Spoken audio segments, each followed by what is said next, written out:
Hi, everybody. This is Jim Cornette, pro wrestling legend, and you're listening to the Book in the Territory Unprofessional Wrestling Podcast.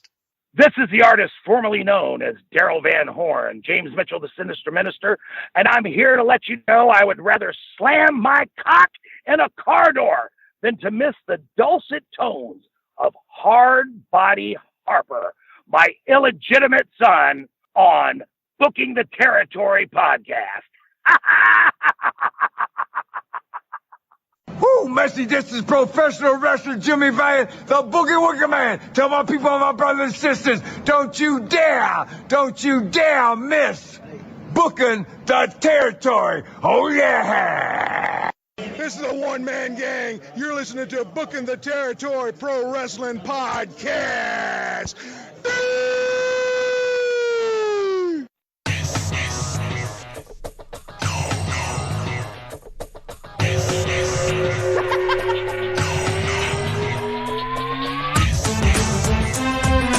Welcome back, everyone, to this week's episode of Booking the Territory, the Unprofessional Wrestling Podcast, where today we are covering WCW Saturday Night on TBS from May the 2nd, 1992. If you are listening on YouTube, hit the subscribe button and like the video. It makes Harper happy when you do that. Speaking of Harper, Doc and I just spent the last 20 minutes trying to help desk him. Doc, do you want to even tell the people what's going on with his computer? I don't know. Basically, he can't log in. He goes to his login screen and puts in his password, and I won't say what that is here, but it's the one he's had for years and years and years, and it won't accept it. And so we tried to do some workarounds and safe modes and on-screen keyboards in case keyboard drivers were installed on an update incorrectly. You know, we had him restart the machine. We went through the entire help desk here. And the book they give us with the BTT when we became BTT, and it didn't work. So Harper is now installing Skype on his phone, and he's going to try to let us know when he gets that taken care of, and he'll dial us in from the moon. We may not have him here tonight.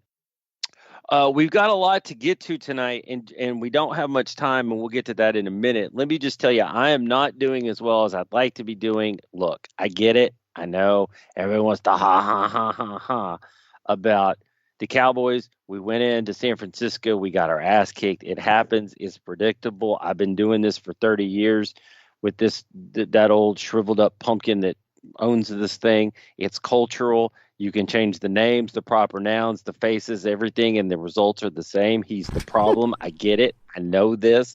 I don't like it. I don't know what y'all want me to do about it. And to be honest, I'm not that big of a football fan anyway, because it's still baseball season.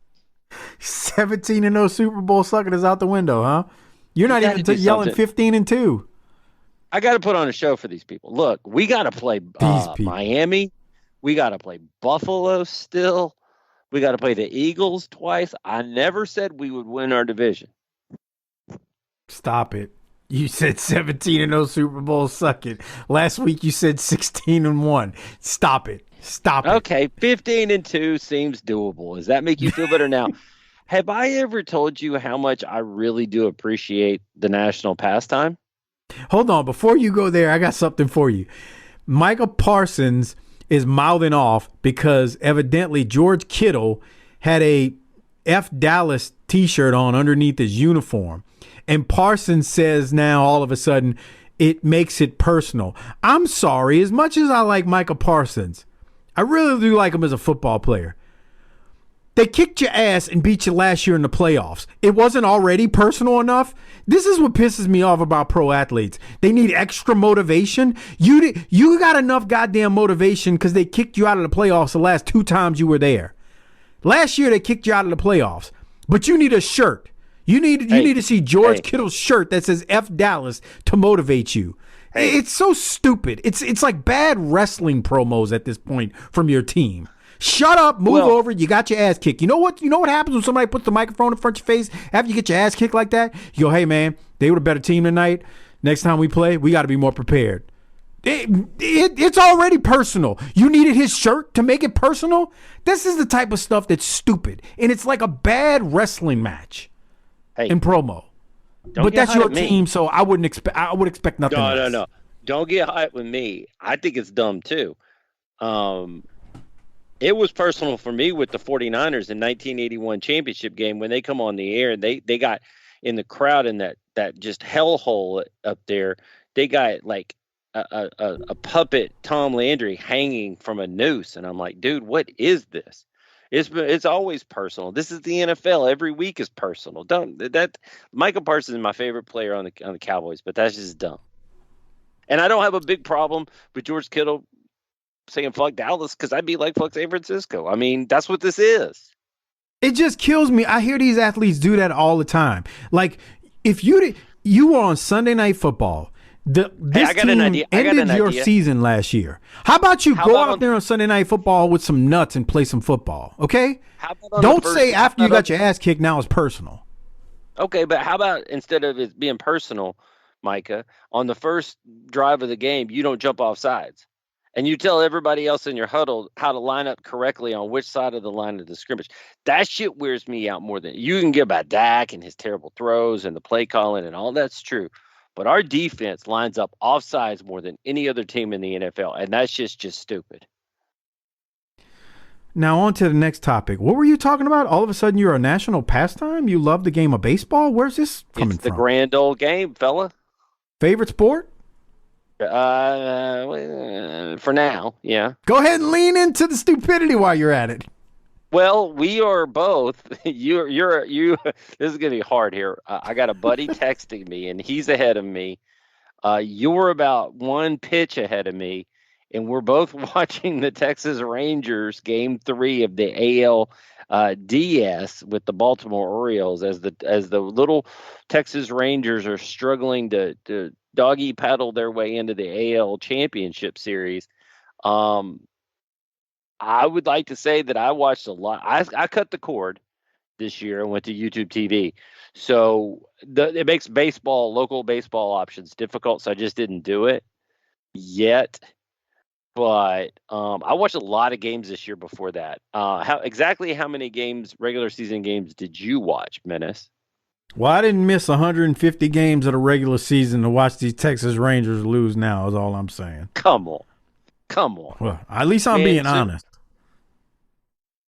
I would guess that I watched parts of or at least 60 to 70 games this year out of the 162.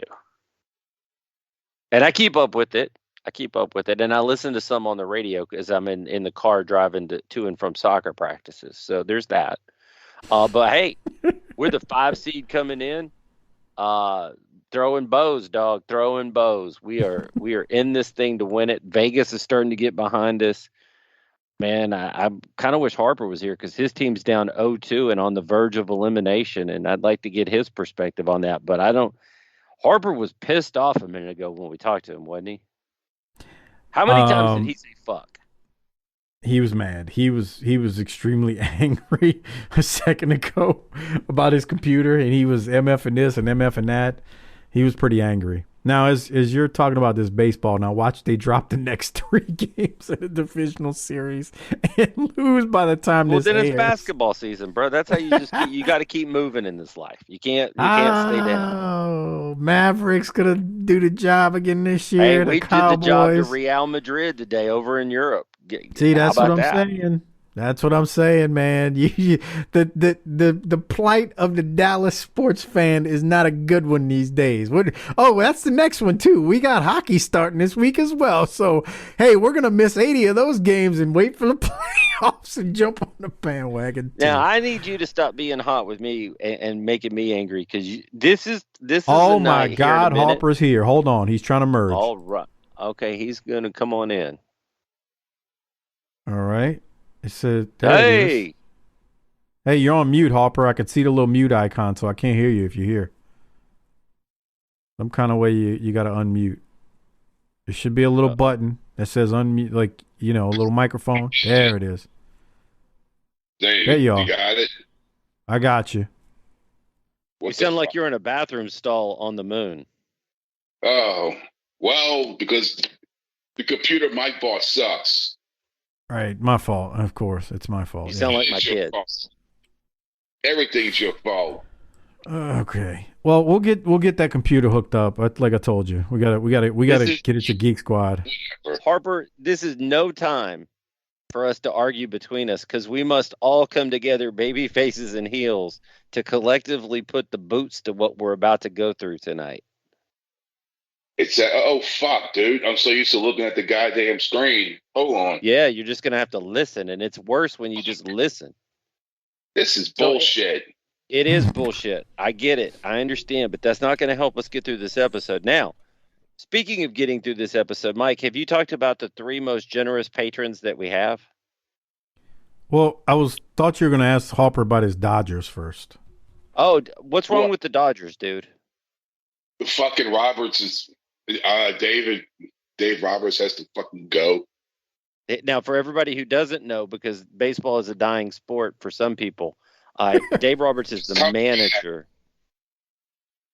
Yeah. Well, Mike and I are watching the Rangers right now in the background of this, not together at our separate homes. Are they winning? Yeah, we're ahead. Now, Mike, does this pitcher for the Orioles have a ducktail or a ponytail, or what's going on here? It's some kind of fluffy mullet type gimmick. Hey, real quick, because Harper's doesn't have an earpiece or anything on. He's on his speakerphone on Skype. No, we're gonna have to be real. We're gonna have to be real. Fucking earbuds. It sounds that bad? No. I mean, it doesn't sound that bad. The thing is, unlike when you have a headset on, when you start talking, if somebody else is talking, it gets real muffled. Like it's not you. It's just the technology. Fuck, I wish I could. Man, I can't plug these heads. No. God damn it. You can't plug the headphones with a USB plug into the phone. Okay, Doc, what were you saying about the patrons? Have you read the list of our most generous patrons yet? Oh, glad you said that. Shout out to Disrespectfully Classy, Marky Blassie, Mike Choder, Joe Eyes, good old Justin. Thank you for your generous support on Patreon each and every month and basically being the sponsors of the show. And we do have one new patron. His name is Nick. New patron. Thanks for signing up, pal. We greatly appreciate it. And Doc, while we're talking about listeners and patrons, again, if you're not a patron, become one. tinyurl.com/PatreonBTT. Great way to support the show, getting tons of extra content. We got a pay-per-view coming up. Harper's going to be there for Wrestle War. It's one of the best ones. One of the better Wrestle Wars, in my opinion. Great War Games at that one. But what I was about to say, as you become a patron at tinyurl.com/PatreonBTT to get that. Also, don't forget there's tons of other stuff available to listen to. And while we're talking about our listeners, Doc, we did have a 5-star review, or did you want to say something else about the pay-per-view before we do the 5-star review? I don't have anything to say about the pay-per-view. We did get a 5-star review from somebody whose name is 10099261441893633UU. That's a shoot. That guy. That's a shoot. That's the name of the person who left the review. I kid you not. I feel like just by reading real. that, I have started some sequence of reversing the magnetic poles on the earth and unleashing some sort of devastation. I can't read the whole title because it's too long for my phone. It says the most irreverent fun and then stops. You can have reliving the NWA WCW Smoky Mountain days. All right, so stop making fun of this guy or lady because they did a really nice job here with a good review. I'm going to read it real quick because that's what we do for the 5 stars. We will read and put you over on the air. It's really one of the only ways to get put over in this world. Oh, wait, hold on. He flew out. All the way live. I could fill up this review with a bunch of inside jokes trying to get read on the air, but would prefer to be helpful to folks looking through ratings. Tremendous fun, great rapport with between the hosts, and good insight and observations from the 80s and 90s era of NWA WCW. Obligatory, I wish the Mid-South show was still going on comment here. If you grew up this era, or if you're just looking to go back and enjoy it now for the first time, this show provides a great primer and guide along the way. 5 stars. Hey, Mr. UU, I appreciate that. We all appreciate that. Way to tickle the algorithms in a most special way. And gosh, we better get all the fun out of the way before we do what this show is going to make us do. It's not. Why are you doing that? I'm going to tell you this. So here's the thing. Oh, no. Last week, we realized, remember, it was go. We give it A's, so we call it down the middle. Harper, we're doing the next show on Friday morning, and I really wish you were going to be there because the host is the singer from Alabama. Oh, my God. But he does a pretty good job. He's not horrible. No, he's not. It's Southern, but he's not horrible. He's fine. And so, but what the fuck? Yeah, but they do have the guy from Alabama on next week. But this week, who do we have? Oh my God, what a destructive whooping. Let me start the video version. This is May 2nd, 1992. If you're just joining us just now because you only watched the video version, Harper is on his phone because his computer is giving him some issues. He's been hacked. With that said, yeah, we think his computer's been hacked, so we got to get his computer fixed. And he just discovered it 2 minutes before going on air. I hope not, too, for your sake and mine. But again, it's May 2nd, 1992. We'll get into this in a second. Jason Hervey is the co-host this week. Yeah, you heard that right. Intro of the show, there are replays of the attacks on Steamboat that we have seen for several weeks now. We then head to Missy Hyatt, who intros Jim Ross, who, of course, we're at center stage. Jim Ross welcomes in his co-host, Jason Hervey. God help us, this guy is a friggin' clown, Doc. You have any initial thoughts on Jason Hervey? My first note was when he walked out is I quit. The second note is this is the wrestling review equivalent of us all being baby faces and heels fighting each other and a Mark jumping in the ring and we stop to attack him. I don't know what you're going to play here. I definitely need Arn's little promo played. Yeah. But we'll see what else you have in mind. Here, let me play from this point. We'll get Big Josh's promo and Arn's. Arn is obviously the better part of it and is kind of funny. Let's hit play and listen to Jason Hervey first. Then it'll go to Big Josh and then Arn. Here it is. Good. Well, Missy and I were hanging out in Palm Springs, and Kip Fry gave us a telephone call and asked me if I wanted to come be on the show. And I said, hey, to do color with you? I said, all right, I'm there. Appreciate that very much, fans. Our big main event will be 2 out of 3 falls. It will feature one half of the World Tag Team Champions, Arn Anderson, versus Big Josh. Let's hear these comments from the competitors. Tonight, I get to wrestle Arn Anderson. And Arn, I'm going to tell you something, don't let it go to your head, but in my eyes, you're one of the best in the WCW. And tonight, I'm going to show you I can beat the best. So Arn, it's 2 out of 3 falls, and I'm going to chop you down. Timber! Tonight, Big Josh, in a 2 out of 3 fall match, I'm faced with that same dilemma, a bigger, stronger opponent. Well, my deal is technology. I'm going to show you why a John Deere tractor outpulls a mule every time. 2 out of 3 falls, 2 great veterans. It should be an outstanding contest. But, Jason, I got to ask you, how are things going with the Wonder Years set? Oh, they're going great. We're in our 5th year, going into our 6th year, which means we renegotiated, so we're getting all a big raise, and so I'm happy to go back to work. Wide World of Kids, great program as well, but I also know that you're talking to Kay Allen Fry about the Bull Drop In.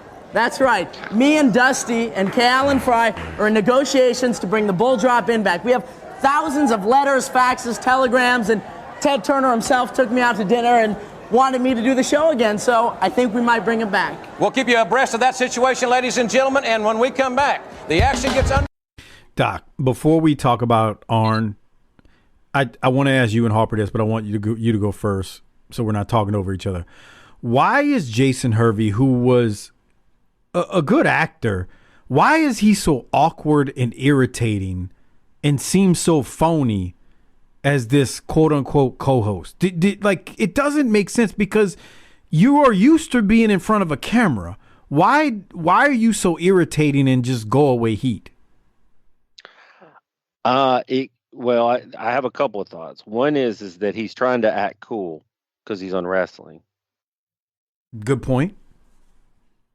And the other is he could be scared because the boys know he's nailing Missy and they told him no telling what they told him.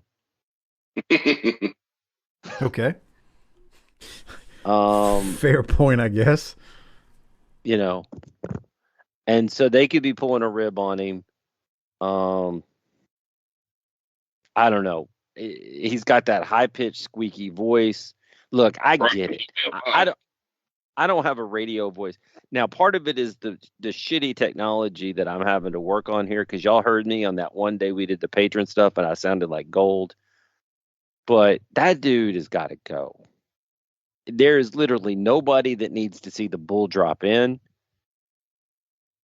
Just bunch of bullshit. Harper, let me go to you, and Doc and I will not talk over you with the technology issues. Your thoughts on the phoniness and just ridiculousness of Jason Hervey, I guess, trying to seem cool? Well, since Arn knows the thing about technology, why don't he come fix my fucking computer?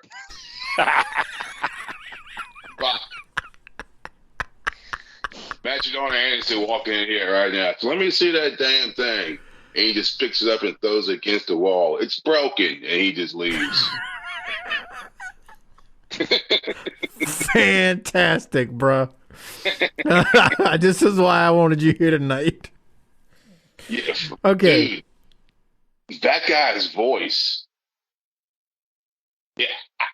I'm watching The Wonder Years now on fucking Hulu, and he does not sound like that. He just comes across as like he's just an irritant, man. He's a little fucking dork. Nailing Missy. Fuck. Money does wonders, man. I guess. I mean, that's the only thing I could think of. How long ago was that, the damn dewdrop thing? That was a while ago, wasn't it? It was a year.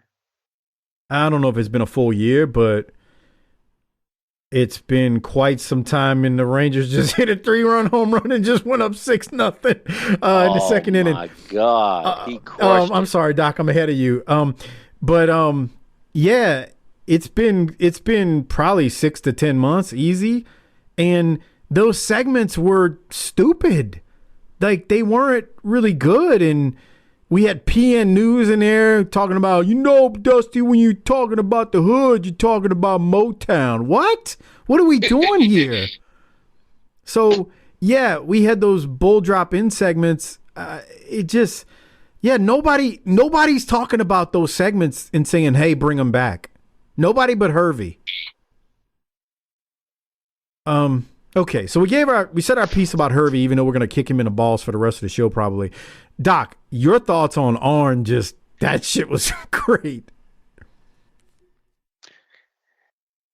There's never been a bigger lie told on any show that we've ever watched than Arn Anderson saying, my deal is technology.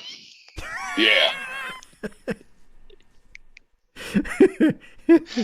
Maybe in 1992 it was technology. It was so crazy to hear that I had to run it back to make sure that I heard it correctly. Arn Anderson is not the picture of technology in 2023. No, not at all. And I was like, what? And then it was like, Boogie Arn, come on. It was a good line. My deal is technology, and a John Deere beats a mule every time. See, here's the thing. The technology he was speaking of was a tractor being better than a mule. So technically he was kind of right. But it just doesn't sound right. What would you say, Harper? He's a smart guy. I guess. He works for fucking Geek Squad. He might call Arn. This damn Geek Squad was still a thing. Yeah, it still is. It still is. All right. From there, any other thoughts on Arn Anderson from either one of you? No. From there, we go to Dustin Rhodes. We go to Dustin Rhodes versus Buddy Lee Parker. Dustin is going to win. Before we go to the match, Hervey gives his expert analysis, which was just pathetic as everything else he does on this show. I'm going to give the finish, Doc, and then I'll ask you what you have. Parker Irish whips Dustin into the ropes, but Rhodes reverses it and hits Parker with a bulldog, and Dustin wins with ease. Did you have anything from it? 509. I was wondering what happened there, what it was supposed to be. If I could get some expert former wrestler. You need analysis. Audio?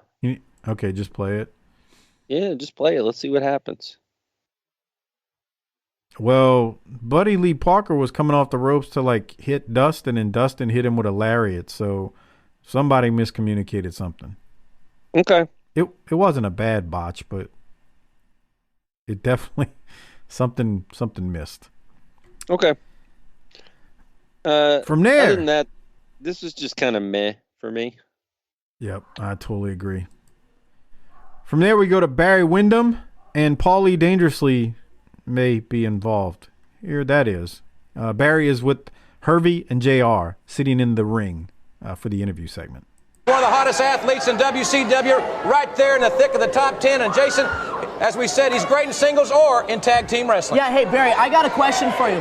Hey, what's it like, being a tag team partner of Dustin Rhodes? Well, I want to tell you first, Dustin is probably one of your biggest fans, and I kind of gathering that you're one of his fans too, but Dustin's probably one of the best tag team partners that I've ever had, and he and I are going for the World Tag Team titles. At any given time, we're just waiting for somebody to sign on the dotted line. Right. Barry, you've had your problems, obviously. I second that, fans. You've had your problems with the Dangerous Alliance. It's been well documented. You seemingly have set your sights on the World Television Championship. You've had a run-in or two with Stunning Steve Austin, the fans have seen on the broadcast. But are you attempting to be the television champion so you can be the best wrestler on television? Or are you doing it to... Well, Jim, I think I know what you're getting at, and I know what the answer is to that. Because what I've done is I've set a goal for myself to more or less break the Dangerous Alliance one by one. Stunning Steve Austin being the most important part of it at this time, because the World Television title... Hey, can someone shut that guy up? Somebody's got a big mouth. That's not Hank Williams Jr., I know that. So the situation... Anyway, the TV championship is what I'm going for right now. 2 out of 3 falls match. I don't care where it is, right here on this television program. I'll take it. Somebody apparently has a problem with you. I've had enough of this. Barry, wait just a second. What's your... Stay right here. I don't know exactly what's going on here. Hey. Have you got something to say to me? Jim, have you got a problem? I don't know what's going on over there.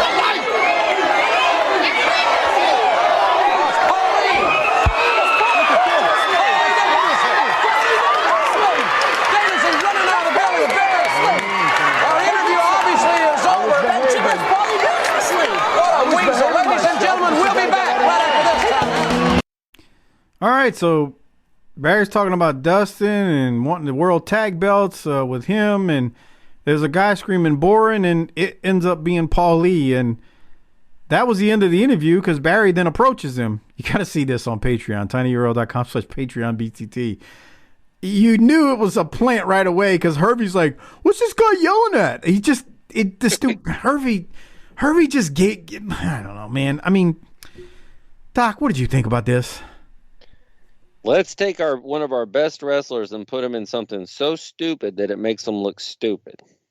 Come on. Look, I mean, that's not Wyndham's forte. And let's put him in a situation that doesn't make him look good to do dumb stuff. Come on. I got an email about 3 weeks ago, and you know how Harper always says, come on, when you start criticizing things, or I do. The person said, is Harper serious when he says come on? I was like, it depends. Sometimes he is, and other times he's not. You gotta know. I mean, sometimes he is, and sometimes he isn't.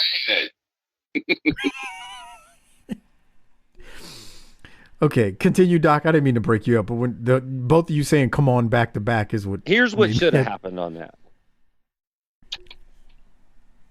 Hervey should have said the things about Dustin. Wyndham should have said, "Stop sucking up to me," picked him up and spike pile drived him on right there on the set like Kevin Owens did Machine Gun Kelly, and everything would have been fine. That's how you fix that segment. Harper, any thoughts on this? We got to see Missy wearing a fucking garter belt. That was cool. Look at her. Ring a ding ding, huh, Harper? I know, huh? Ring I was ding, like, who's that? ring a Ding, ding, ding, ding, ding, ding. ding, dong. Missy's wearing a garter belt. Ding, ding, dong. Keep the Is heads that a ringing. garter belt or just something that? It's like she's got I think boots it's on. like the stockings. It's like Okay, the maybe stockings so. with I think it is, huh? It's hard to tell. Yes, the banger. Jesus Christ. What an asshole.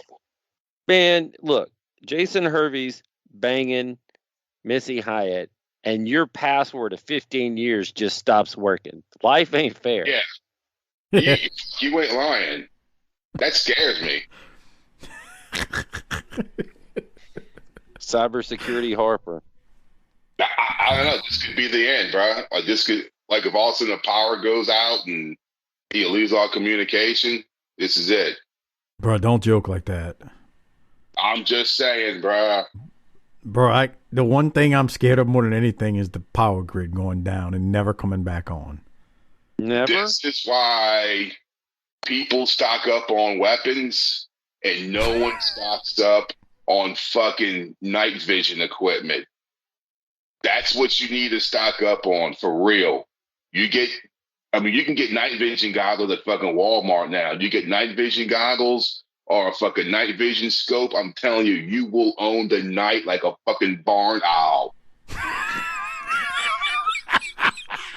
Because you know damn well, I'm telling you, but you know damn well all these motherfuckers running around here, like, just think if it just goes black, bro, the fucking lights go out. None of these motherfuckers can see in the fucking dark without a flashlight. Bro, if you got night vision on a scope, bro, you like a horn owl looking at a bunch of fucking rats, bro. It's over. It's over, bro. They ain't doing shit. I love it. Like fucking Batman, bro. I'm sitting here trying to enjoy my team trying to get into the next round of the baseball playoffs. And Harper's painting these post-apocalyptic landscapes where I fear for my life. He's not wrong. I'm telling you, get night vision, but you get all the rifles and bullets you want. If you can't see in the fucking, if you got the fucking night as your fucking ally, bro, you'd be like a fucking video game out there. Pop, pop, pop, pop, pop, pop. Ping. Okay, Harper, you're giving away too many of the secrets now. Stop. You shouldn't have said this on an open channel. Tomorrow, Amazon and Walmart and wherever else is going to see a spike in night vision purchases. That's true, bro. How many motherfuckers you know that got all the guns and shit, but none of them got no damn night vision equipment? or got all the guns in the world and no food stocked up. Yeah, bro. I mean, that's the thing. If you get solar panel thing, I still got power. Guess what? Where's the fucking horde coming to your fucking place? Yep. So you got to defend your shit, bro. And they're going to come at night thinking, okay, we got the night as an ally. Wrong. That's my ally. All right, let's continue. The next match is DDP and Ricky Morton versus JYD and Ron Simmons. DDP yells into the camera as him and Morton are walking to the ring. We're going to put something on these boys that Ajax can't wash off. And I immediately thought, boy, Ricky Morton must have given that line to DDP to say. Had to. Doc, thoughts on this match? Is the York Foundation done? Oh, yeah. Okay. Yeah, that's been over, huh? Yeah, I think it's been over. Okay. Yeah, they're done. Did you hear JR say that JYD has a decided weight advantage over Morton? That's nice. Yeah. I mean, he's a shell of himself, bro. I don't want to beat that horse anymore. We've talked about it enough. Hey, man, they kept him in the ring a lot. What's that, Harper? He's still getting the check for these people. Well, and that's what my note is. They made him earn it tonight. They kept him in the ring a while. It was like somebody said, just leave him in there. He'll work the weight off.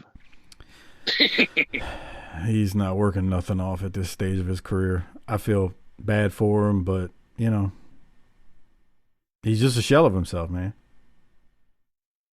10 years earlier, he was biggest star in the territory. Now he's just... I guess he just got to the point where he just didn't give a shit anymore. Drugs, bro.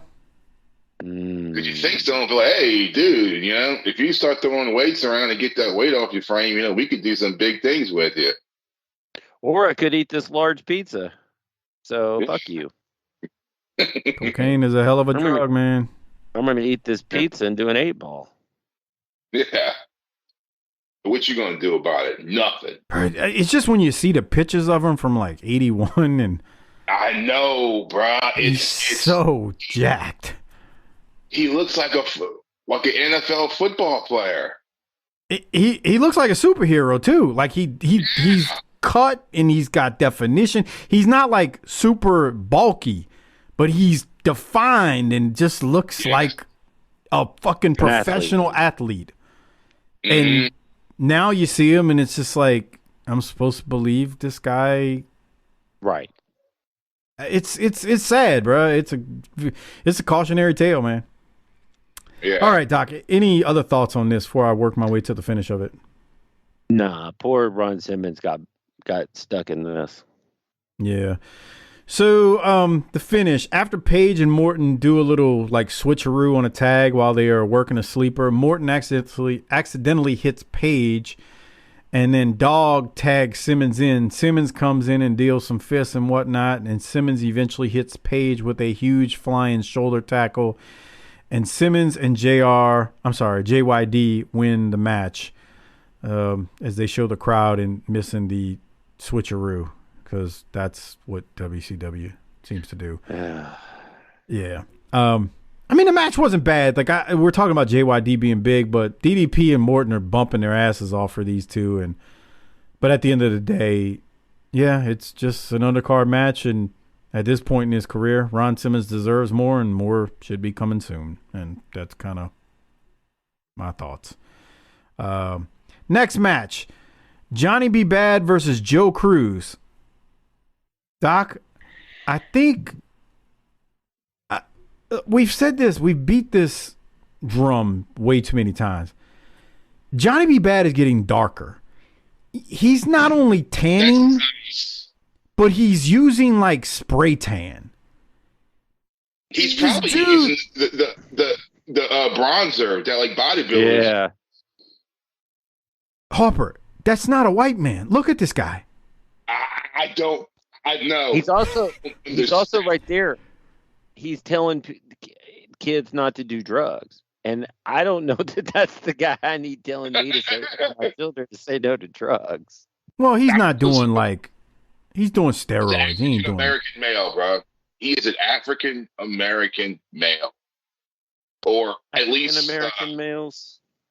Yeah, he's a black dude, bro. I don't care what the fuck he says.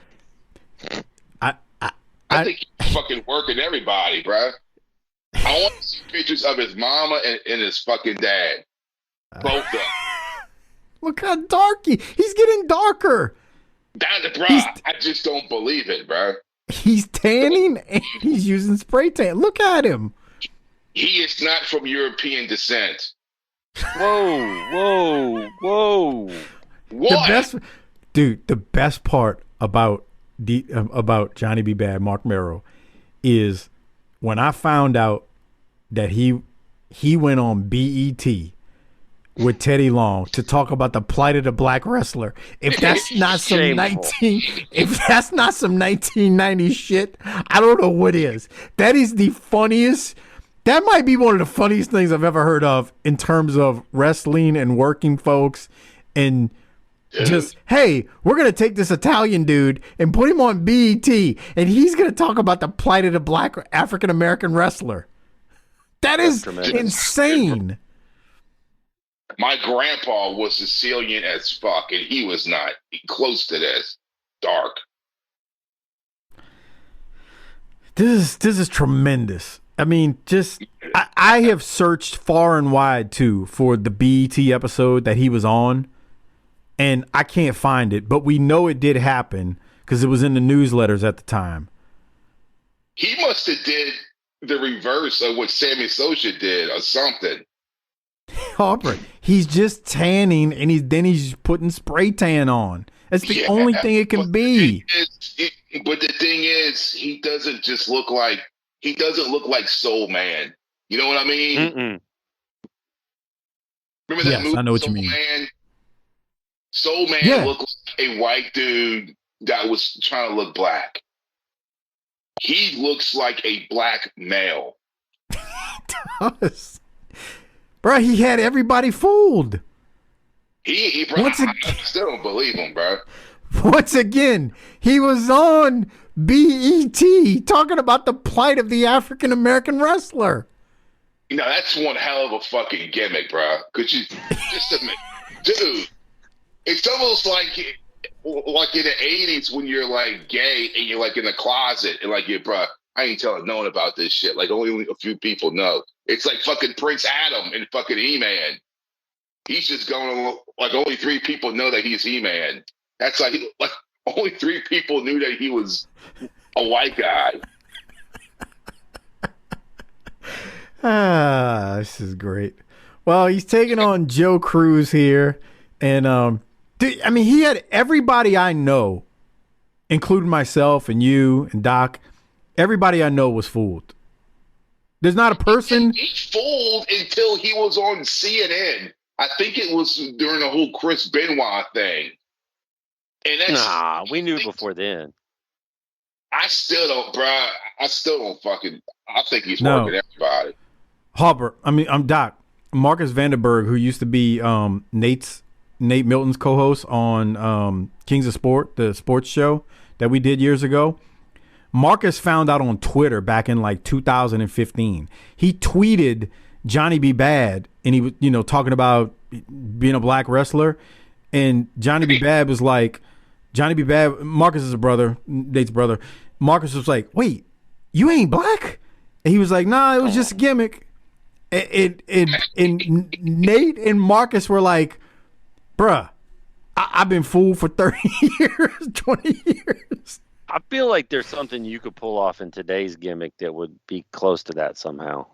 I don't know. Society's different, and then you're gonna get labeled like we. Yeah, you can't do nothing. Like I look at like Johnny B. Bad right here. We're laughing about it, but like society nowadays, if you did something like that, man, they're gonna like cancel you, even though you're canceled, man. It was just a gimmick. Like he wasn't trying to be insulting. I don't know. It's cancel me, bro. Bruh, give him credit. And send me off. The dude did a gay gimmick as a black man in the South, and he's a freaking babyface right now. They love him. Yeah. What's not to love? Exactly. Anyway, I was watching this, taking notes, and I'm like, he's getting darker on us. So that's where we got derailed from. Doc, Harper and I say the same thing about you, Mike. Okay, come on. Yeah. Did you have any thoughts on the match, Doc? Not really. He beat Joe Cruz. All right, let's continue. In between segments, Jim Ross and Jason Hervey speculate if Sting will be back in the ring at Wrestle War at the pay-per-view. And then from there, we go to the WCW Magazine segment with Eric Bischoff talking about Wrestle War 92. We see numerous replays. We see a replay of Sting saying he would be back for War Games and Wrestle War. We also see a replay of Nikita's interview from last week answering why he is back and that he wants to talk to Sting. And then we see a replay of Larry Zbyszko and Paul E arguing in the hallway again. And then Bischoff closes it out saying that He will be back later in the hour with a special announcement about the NWA, which is another tease. From there, we go to Jason Hervey, and he gives some stupid analysis in between segments again. I had nothing from it. It just didn't need to happen. Doc, did you have any thoughts on Hervey here? No. The overacting. No about him. Say that again, Harper. I have no thoughts about Jason Hervey. Other than you're mad at him because he was slaying Missy back in the day. Slaying? Come on. Come on. She's a classy Southern woman. I never said she wasn't. You're just slaying. What does that mean? He was dating her. They were going steady. Stop talking over Harper, Doc. He was courting that woman. You two nasty some bitches are dirty as hell. And right now, y'all got to chime in about class. Sure. That's right. Name me one thing that Harper and I've ever said that would make us nasty. Harper took a piss on air. That's not nasty. That's natural. Yeah. Harper talked about eating ass on air a million times. Harper did an entire Patreon show of a broad who squirted on him. Oh, fake news. Whatever Harper does in a committed, loving relationship is up to him. Okay, you just said name something nasty, and I did. That's not nasty. That's just, intimacy between two adults. Why does intimacy scare you, Michael? Yeah. Harper sent the nasty video to Doc one time, and Doc was like, I got to figure out how I get this off my phone. That fucking freak bitch. Jesus Christ. And then I'm going through my phone. Bruh. I'm going through my phone. I was like, who's this? I was like, oh, that's the P girl. And I realized there's these contacts that have been in my phone for years. And I'm like, holy shit. I remember. No wonder your password doesn't work anymore. Fuck, I remember one time I fucking hit up the wrong fucking girl one time. That was fucking, that shit was eventful. He's on all cylinders tonight. That's why I had him. Go ahead, Harper. What'd you say? This was back when like Wildcat still had TV and we're doing the fucking hosting segments till like goddamn 2-3 in the morning. And he's like, and Andrew, who does like the behind the scenes stuff, he's like, yeah, text Brittany and tell her I'm gonna be late. So I go through my phone and like, hey, Brittany, and says, Andrew's gonna be late. And she's like, Andrew who? And I thought she was being stupid. I'm like, Andrew, your boyfriend. Who's that? Who's this? And I was like, oh shit. And I was like, bro, is this Brittany's number? He's like, no, I don't know what the fuck that is. I was like, oh God, I texted the wrong fucking Brittany. And this bitch blew my shit up, bro. Nonstop. And I wake up the next morning and there's text messages and missed call. Oh, you're the wrestling guy. I'm like, oh my God, bro, what the fuck? So did you circle, dot, that one? No. I didn't even. I was like, no, go away. I didn't fucking respond back. This wasn't the chick that looks like Brian Urlacher that goes to the Wildcat shows, the big burly one. That's nice. The one that Saeed may not or may have. Oh fuck no, bro! I would put some pickle on that. Oh, that fucking broad, no. I'm just joking. Allegedly, no. It's all for fun. Okay. Allegedly. Okay, we got Jason Hervey here, and well, let's get back to it because actually this is not bad. Jesse the Body Ventura is interviewing Paulie Dangerously with Medusa. They're in one of the arenas. Not sure when exactly this was shot, but let's go to that now because things are about to get interesting between Steamboat and Medusa and Rick Rude. It really is. I'm gonna want Harper's feedback on this and thoughts because this is crazy. Here we go. Paulie, let me tell you something. I'd like to sit here and I'd like to talk about all the great things you do. The last time you took me out to lunch, you picked up the tab, but Absolutely, but we got more important things to deal with. We have to deal with one lustful Ricky the Dragon Steamboat, who is literally upsetting this beautiful woman. Not only did he strike her, he is now sexually harassing her. You know, Jesse the Body Ventura, it's no secret around the locker room that Medusa walks on the ground that Ricky Steamboat worships. But Ricky Steamboat, you two-timing lecherous pervert, let me tell you this on behalf of the Dangerous Alliance one final time. Stay the hell away from Medusa!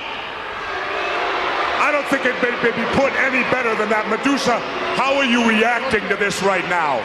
How am I reacting? Here's what you call a so-called family man lusting over the First Lady of WCW.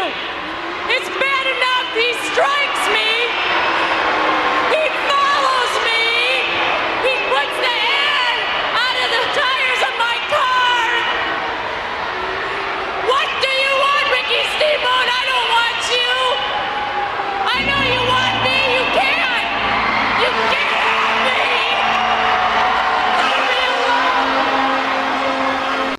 All right, so I cut it because there's going to be some music playing. Steamboat is in like the rafters of the arena. He's going to appear, and he's got a torch, and he's blowing fire and a dragon head and all kind of stuff. But Medusa is basically accusing, and Paul Lee is accusing Steamboat of being a pervert and I guess stalking her and won't leave her alone. And this is interesting only because of what Rick Rude's going to also say in a second. Doc, your thoughts on this before we go to Harper? No means no, Ricky. Yeah. Yeah. You're damn right. No means no. So I think we got to play the next part just so this kind of is a little bit better. But in a nutshell, they cut away from this too after, and Hervey gives his take on this situation, and he says, I'm on Steamboat's side. You know, I need more proof that this is happening. Oh, boy. Which is, I don't know how to describe it. Coming from him, you're like, you're a dweeb. Shut up. You think you're cool. That He's didn't trying to age like. well. No. What? What didn't age well? His comment. About needing more proof. Oh, yeah. Well, let's continue because this is the part where then Rick Rude, who's great at promos, just makes me laugh my ass off. So they go to the studio, they go back to the center stage. Now they throw to Rick Rude and Medusa, who are in front of the green screen, and Rick Rude is good here. Here it is. Ladies and gentlemen, Medusa was certainly upset, as you saw. We caught up with her and the United States heavyweight champion, Ravishing Rick Rude, who had some very pointed comments to make regarding Ricky the Dragon Steamboat. I need more proof. Ricky Steamboat, I've had enough of your lies. You're telling me I'm crazy and I'm a liar? I get very volatile when someone accuses me of something that I really don't do. You follow me in malls. You send me flowers. It's crazy. It's absurd. Well, I'm gonna send somebody your way that will take care of everything. Ravishing Rick Rude. That's right, Deucey, and you'll have to see Steamboat's scaly skin never again if that's what you want. But you need to understand one thing, Deuce. Ricky Steamboat has this sorry-looking sea hag at home, so no doubt he's going to lust after you. You're a beautiful woman. Ricky Steamboat, there's a million beautiful women out there. Could you find somebody else to try to pick up? Because Medusa is the wrong woman. Medusa is my woman. Now you turn yourself into a bald-faced liar. You try to say that it's Deucey that's lying. It's not the truth. You say that we're causing problems at your home. Well, Ricky Steamboat, you chose your wife. And you chose to bring a child into this world. And you even chose to pick on Ravishing Rick Rude for the United States heavyweight title. But what happens in the ring, it's my decision.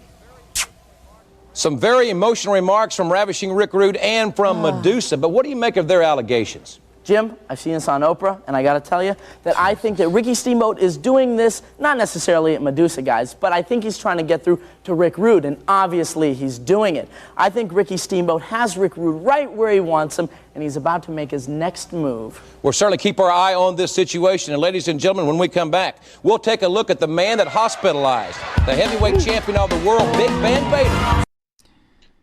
Bruh, Rick Rude is phenomenal. He is. And I don't Steamboat like this has angle. this sorry-looking sea hag at home. Boy, I bet you Bonnie Steamboat was worked into a shoot by that. Oh, yeah. What were you about I'm to say, not Doc? a fan of this angle, but Rick Rude is tremendous. Yeah, he's good with this. This is good. Okay, so Hervey once again his dragons were predators. I didn't think they were sexual predators. Come on. Jesus. Come on. See what I did there? He's a wrestler, Yeah, isn't he? I see what you did there. What do you think about Rick Rude claiming ownership of Medusa? Boy, That's the still a male nice- wrestlers did that back in the day. That's what the time was. That's my woman. Right. Yeah. Baby doll is mine. That's my old lady. Yeah. Never forget Dusty. She belongs to me now. All right. Any other thoughts, Doc, on Rick Rude and Medusa's reply to Steamboat being a pervert and stalking her? No. All right. Bonnie Steamboat is still mad about that comment from Rick Rude. Oh, dude. I guarantee you, bro, when she saw this, she was like, what the fuck? Ricky, you said they weren't going to say things about me.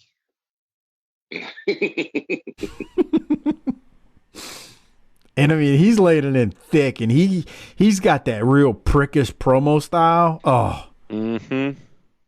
Yeah. I bet you that didn't sit well at home. Remember what he called Wahoo?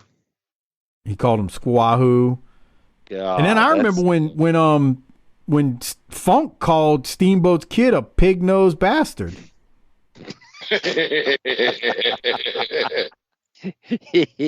But just remember, like Arn said about the NWO, we always left our families out of it. Yeah, that's not right. They always included family members. So Your mother's a whore. I mean, the thing is, I think if you're going to, I think it's on you to like tell the person, hey, bro, I'm gonna bring up your mama or I'm gonna bring up your wife. You cool with that? And if they say, yeah, man, that's good, then don't get mad at what's said. Like I think you should give the guy a heads up. Oh, for real, bro. But to put a blanket statement on it and say, oh, you should never bring that up. We're talking about the difference between how to do business, professional courtesies, and how to be a good coworker versus being a dick. Yeah, exactly. All right, well, we keep moving. Van Vader is taking on a gentleman by the name of Ronnie Edgewood, who gets the shit beat out of him, and we get a bunch of enhancement talent in the ring trying to break the hold. Vader's using Sting's finisher on this guy.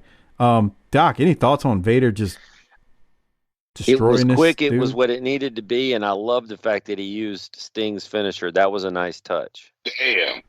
Bro, when he drops him on the ropes right here, that looked dangerous. Like he picks him up and he's about to like hot shot him or whatever. Was pretty rough too. Yeah. I think it already happened. Yeah. It was that one right here. He's got him military pressed and he just throws him on the top rope and the dude's head just snaps back. Pop. Oh, God. Yeah. Yeah. And like you said, the choke slam was, he upended him. His feet went over. Yeah. Good stuff. I believe All the right. term is ass over tea kettle. That's right. Ass over tea kettle. All right. Well, I won't play this next segment. It's pretty long, but we get a WCW magazine segment, special segment for this week, a press conference for the World Tag Champs. That's right. The WCW is going to host an NWA World Tag Team Championship. And I'm just going to warn y'all, get ready because they are going to plug this for the next 2 months or so. Hey, Mike. Hey, Mike. Yes. Aren't Arn and Bobby the champs? This is for the NWA tag belts. Oh. It's not for the WCW tag belts. That's the differentiation. Thank you. So Benoit is actually going to be in this. Dean Malenko is going to be in this. We're going to talk more about this. And just so you all know, Crockett and I actually already recorded the Patreon episode where they have this at a Clash of the Champions. So, but they are going to plug this for the next several months. All the teams that are going to be there, you will not have to record this Clash. Jesus, that sounds delicious. But this is something else when they do this tournament. And it's not all bad. It's not all good. I will just say that. You'll notice Dr. Death, Steve Williams, and Gordy's name is on that list. So they do have they have some really good talent in this tournament. And I think it's a net positive. It's just really weird that, the difference between the WCW and the NWA is the alliance and WCW is just technically one member. The problem is WCW is bigger than the NWA at this stage of its career or spot. Let's put the countries. So to give it an international flavor, like they have, someone from Australia or a region like Europe, and they don't say who all these teams are going to be at this point, but that's what that's about. Okay, so the Stark brothers are going to wrestle against two Puerto Ricans. Yes. Okay. And then there's going to be a Canadian team, and it's weird because Williams and Gordy, they don't show it right here. They're American, but I think they wrestle for Japan because that's kind of where they're coming from. Come on. Yeah, real. I'm just telling you what's going on. So representing the nation of Japan. I guess. At least that's what I remember. They built it give from old there. Crockett and Menace a listen on that. Yeah, it's something else, man. It's very. I said this during it, and again, this isn't going to air for months, but I think when I'm a kid, I don't mind a bunch of tag matches, but there's a reason at a wrestling show they have a couple of singles matches and a tag match sandwiched in between, and then a couple singles matches. There's a reason there's not a whole card of tag matches, because a whole card of tag matches is overkill. That's the one downside I kind of feel about something like this. Oh, and by the way, they do pull the seedings out of its ass. And that's my last comment on it. But this goes on for quite some time as K. Allen Fry and Tony Schiavone and Jim Ross stand up there like they're important, so on and so forth. We need Bill Watts to come in and save us. Oh, well, Bill Watts is coming, unfortunately. Bully. All right, Jason Hervey is over the top acting right here before we go to the main event, which is going to be Arn Anderson versus Big Josh in a 2 out of 3 falls matchup here. Listening to Jason Hervey on commentary during this thing, it was like plucking my toenails off while dragging my feet through some sand. He's blowing Jim Ross on commentary, Doc. He's telling him he watched JR for years. He's mad at Paul Lee, which makes sense, especially since Paul Lee potatoed the piss out of him with that phone in 1991 that shattered on his head. So I kind of got that. But the one thing, Doc, that he drove me up a wall with on commentary this whole time was he kept calling JR Jimbo. God. And I was like, if you don't shut the piss up, little kid. Shut the fuck up. I wanted to walk up to him and just punch him in his face for saying Jimbo over and over. And that was my notes before I get into the falls. Like Jimbo says, we have a situation. Yeah, but JR saying situation is totally not as irritating as the word Jimbo coming from Hervey. I'm aware. Yeah. Doc, so I got timestamps on the falls, but I want to go to you first before I start covering the falls for this thing. What do you have? Anything from this? Any opening thoughts? My first note was that Hervey on color made me miss Bill Fralick from last week. Think about how sad of a statement that is. Yeah, this is a complete waste of Arn's time. He's the tag team champion out there going 30. Yeah. Or longer. I think you need to say that again. With he Matt went more Bourne. than 30 minutes. He went 30-plus minutes with Matt Bourne. This might be the longest match we've ever seen. No, because Tully and Dusty in 86 had a match for the TV title that took up an entire episode of Saturday Night. Okay, so 6 years. If honestly, my first thought was if Arn doesn't win 2 straight, we riot.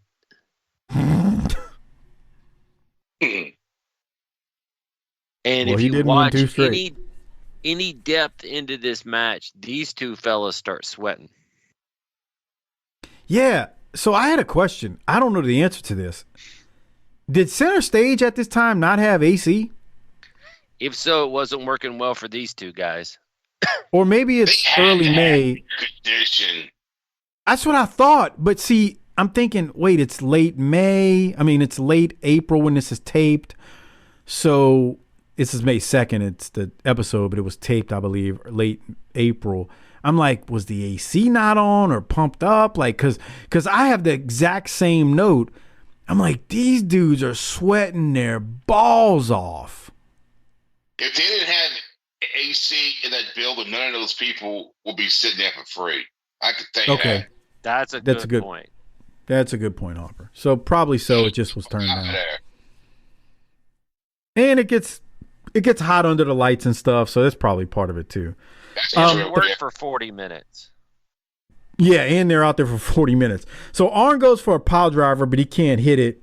Josh then goes for a backdrop, but Arn turns that into a sunset flip. Arn grabs the ropes and pins Big Josh. The ref didn't see him grabbing the rope, so Arn wins the first fall. We saw that here a second ago if you're watching the video version. Doc, do you have any thoughts on that first fall? This is where I said JR should tell Hervey to stop calling him Jimbo. And Hervey starts to turn heel a little bit during this. He starts bragging a lot. He's just an irritant. God. Yeah. He's the real life of what Paulie was trying to be during this time. That's true, huh? But Paul is so much better at it. Oh, you think? Oh, wait, hold on. Dangerously is so much better at it. You know what I'm saying? Yeah, what a gimmick. We work in the room here or what? Bro, Dangerously had one of the best manager gimmicks ever. I mean, you know what I'm saying? I mean...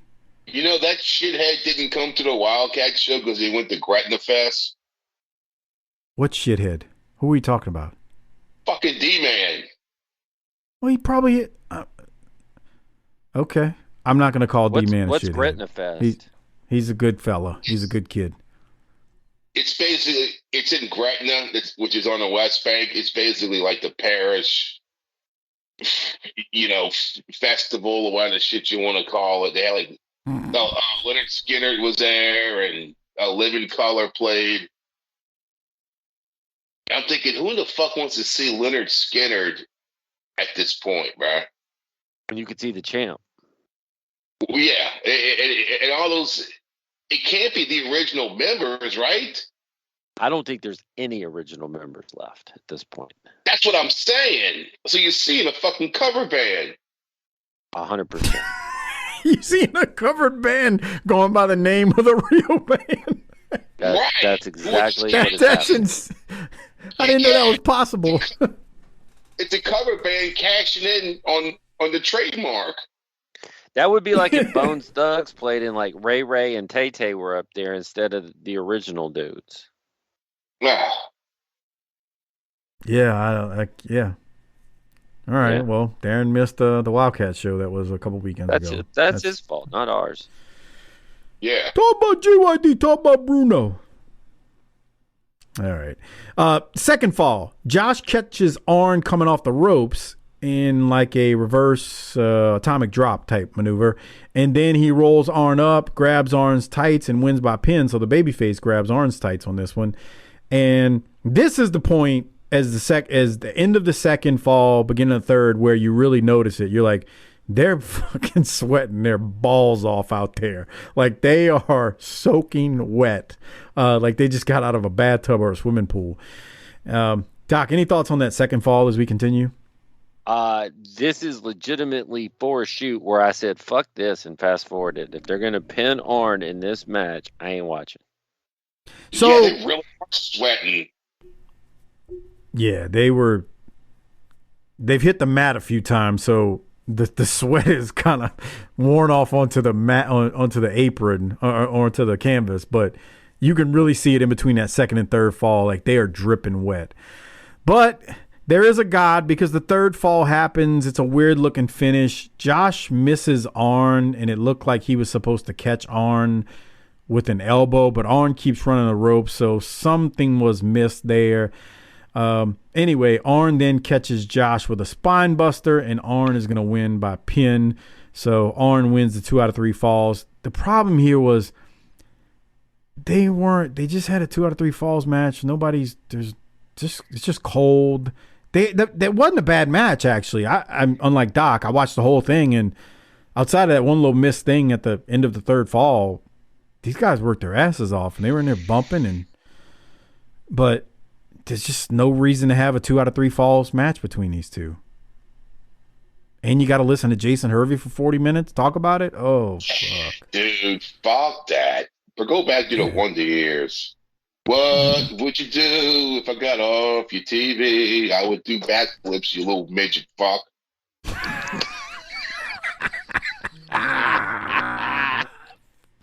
Tremendous. Oh boy. All right. Well, before we do go off air, we do have some promos, because Barry Windham and Steve Austin have some things to say. Here that is. Let's hear from the competitors. Stunning Steve Austin, I've already proved to the wrestling world that I'm capable of beating you. I hold one fall on you already, and when I step into the ring with you again, I will prove to everyone that I am capable of being the world television champion. If you're a superstitious man, Barry Windham, you better hope Lady Luck is on your side. Because next week on WCW Saturday Night, you may be lucky enough to win 1 fall, but you'll never win 2. I'm really looking forward to that match, ladies and gentlemen. Plus, we'll have a very special surprise guest co-host here next week. And I want to thank Jason Hervey for being here with us this week. Thanks, Jason. And I want to thank you, Jim Ross. Well, thanks, buddy. I just don't know what to say. And I got a couple of things in my mind, but I'll keep them to myself. Ladies and gentlemen, we'll see you tomorrow on the main event. So long, everybody. Bye. Bro, you think JR wanted to say, fuck you, you little shithead? Bro, he's like a Make-A-Wish kid. Oh, who's man. Fucking Falky from Perfect Strangers? I don't know. Doc, you got thoughts? I don't know. Nothing? I'm worried, man. The Orioles have scored a run. 90 minutes of Hervey. Harper's computer security's been compromised. I'm concerned about everything. Yeah, I hear that. Next week, how many Alabama songs do you think you could sing along with, Harper? I remember the one with play me some mountain music. Music like Grandma, Grandpa used to play. What was the other one? Tennessee River. Tennessee, Dixieland Delight. Oh yeah. Yep. And I remember they had one in the '90s during the Garth era. It was basically about minor league baseball. It's like there's nothing wrong with the view from the cheap seats or some shit like that. Oh yeah. Remember that? I would have never thought of that. What about this one? Remember, if you're going to play in Texas, you got to have a fiddle in the band. Yeah. That guitar is hot, but not for a Louisiana man. I never got that. What the fuck does that mean? Because if you're in Texas, What the fuck's a Louisiana? What the fuck you talking about? The Louisiana man.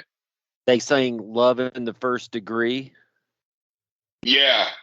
And I remember they had another one for the 90s. It was Watch You Grown Up in Pictures or something. That was a real sad one. Like a single dad watching his kid grow up in pictures. Wow. Yeah. What about The Closer You Get? You remember that song? Oh, yeah. The closer you get. Yeah, the harder I fall. Yeah. They had a run. You may not like that kind of music, and I don't necessarily either, but that shit was everywhere when we were kids. Yeah, they were the biggest country band because I remember they had the Oak Ridge Boys. They were hot for like a half an hour with the do-da, and then fucking Alabama guys and said, nope. We're taking over. They roll on. Was it Roll On 18-wheeler? Yes. Dude, they had a ton of hits. Well, Randy Owen is the person who is from the group Alabama, who is the surprise for next week. Mike,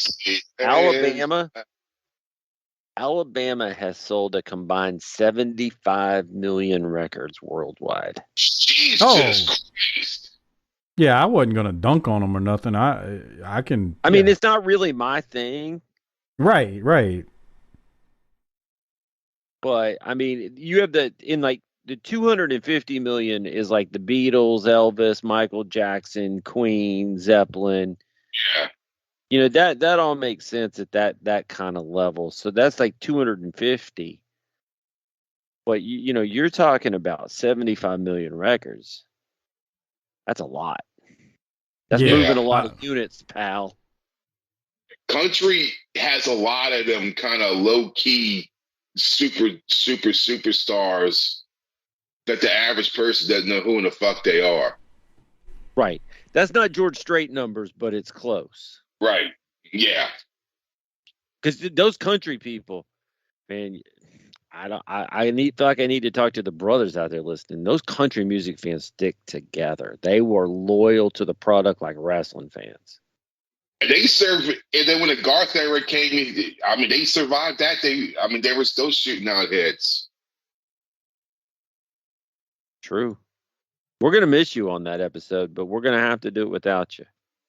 Dixieland Delight. So you're Harper, going to go listen to some Alabama tonight, aren't you? Yeah, that's what he's going to do. So Harper, the next show we need you for, which is a week from today, would be Wrestle War, the pay-per-view. So at what point do you want me to remind you, hey, make sure you watch this pay-per-view because it's a good one? Hey, so let me give you the groups in this Wikipedia page that are in that 75 to 79 million. So in their group is The Weeknd. That's big. They played the Super Bowl. Imagine Dragons. My daughter likes that band. They're terrible. God, I would have never thought. Luke Bryan. That's a country guy. Tupac. Oh, well, there you go. R. Kelly. Yeah. Nirvana. Robbie Williams. Who's that? Bob. He's a Brit pop dude. Bob Seger. Kenny G. Green Day. Bob Marley. The Police. Barry Manilow. Wow. Kiss. Aretha Franklin and Alabama are in that group. Wow. Michael Jackson. He's up in like the 250. Oh, I said that earlier. Okay. I'm just talking about that's the floor their elevator stops at is Alabama, and they're hanging out with those people. I'm just saying, you say like The Weeknd, right? Yeah. The Weeknd's only been big for the last couple of years. So I got old, man. I can't explain it. But the thing is, no one is buying those albums. They just go on Spotify and hit The Weeknd. Right. I don't know how that works. metric is a little different how they calculate it, but I mean, at the end of the day, they're still getting the plays, I guess, is the way you look at it. That's why we tell y'all to subscribe and to follow and to like stuff and to give 5-star reviews. We don't know how this shit works. We're just trying to get it all in there, you know? Dude, that's what I was thinking about, how like Taylor Swift is so huge and she's on the, dating your boyfriend the Chiefs. And I'm thinking, as much money as she has made, you just think if it were still in the time when people actually bought music and everyone had to buy her a CD, how much more millions and millions and millions she would fucking have. It should be Elon Swift. Dude, for real, bruh.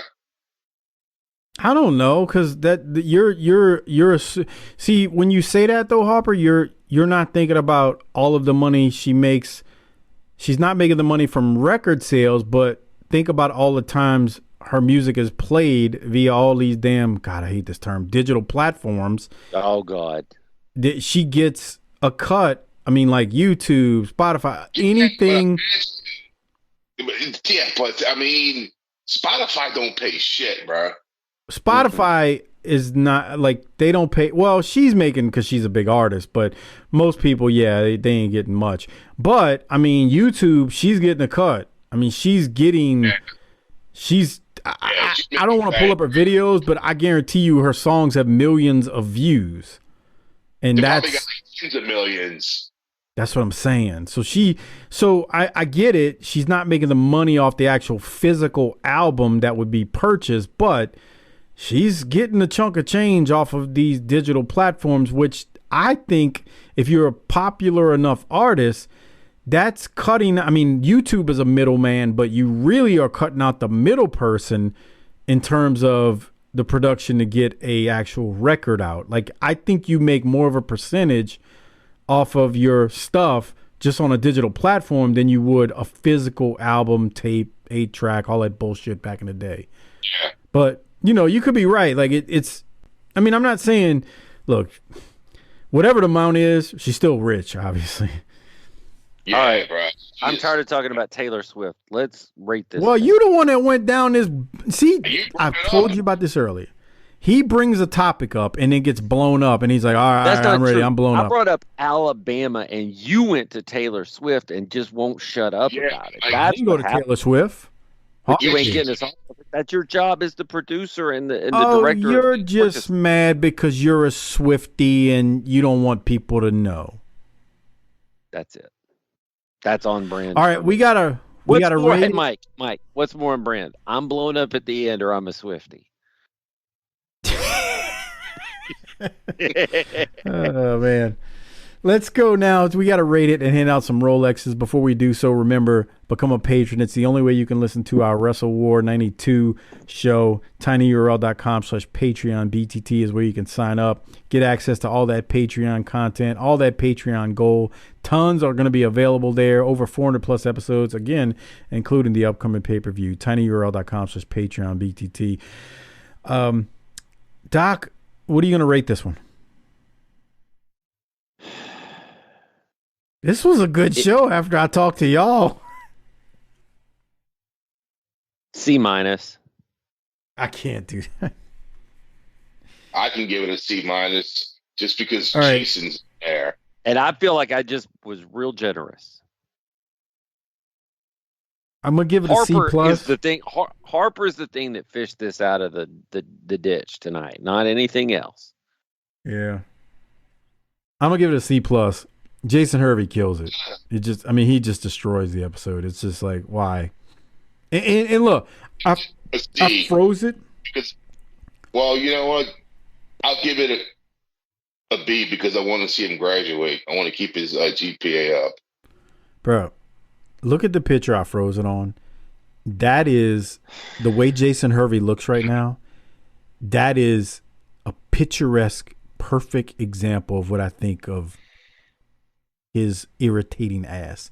He's basically hitting the RVD pose, too cool for school, and Jim Ross is making a face like, I really want to say something to this little shithead, but I like my job. Yeah. I got a light bill to pay. I got a house, I got a wife and kids. I got to fucking I got to deal with this shit. I got to do Pin Me, Pay Me tonight with this jackass on next to me. A world-class broadcaster and a freaking actor who's overacting in this episode is what we have here. I'm going C+ though. So, Doc, who you gonna give you a Toot Toot Award to? Rick Rude. Yeah, that was fun. Sea Hag. Called Bonnie a Sea Hag. Sea Hag. Remember the Sea Hag for the old Popeye cartoons? Yes. Yes. And he just says it so smarmy and matter of fact and like. He's a prick. He's the ultimate prick. Yep. Yeah. You couldn't make him a babyface. I'm sorry. He's just too much of a prick. He's perfect for the role. But that's how we wrap this episode up this week, covering May 2nd of 1992. Doc is blown up over there, and he's ready to go either eat or hit the sack or watch the Rangers hopefully end this series tonight. Say that again, Harper. Grab a hold.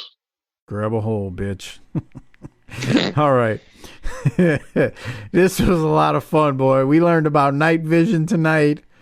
What else did Harper go off on? Doc, help me out here. Barn owls and night vision and just D-Man going to Gretna Fest and I don't know. There's just so much to. I just hope that all of you have enjoyed this as much as we have, and I'm sure you will. And there's that, and that's that, and we'll see Harper back for the pay-per-view.